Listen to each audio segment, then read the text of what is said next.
हालात उसके दिल में गुजरते हैं हम उनको जानते हैं, और हम तो रगे जान से भी ज्यादा उसके करीब हैं। जब वो कोई काम करता है तो दो लिखने वाले जो दाएं बाएं बैठे हैं लिख लेते हैं। कोई बात उसकी जबान पर नहीं आती मगर एक निगहबान उसके पास लिख लेने को तैयार रहता है।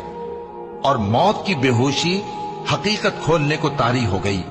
ए इंसान, यही वो हालत है जिससे तू भागता था, और सूर फूंका जाएगा, यही अजाब की धमकी का दिन है। और हर शख्स हमारे सामने इस हाल में आएगा कि एक फरिश्ता उसके साथ हाँकने वाला होगा और एक उसके अमाल की गवाही देने वाला। ये वो दिन है कि इससे तू गाफिल हो रहा था, अब हमने तुझ पर से पर्दा उठा दिया तो आज तेरी निगाह तेज है। और उसका हमनशी फरिश्ता कहेगा कि ये अमालनामा मेरे पास तैयार है। हुक्म होगा कि हर सरकश नाशुक्रे को दोज़ख में डाल दो।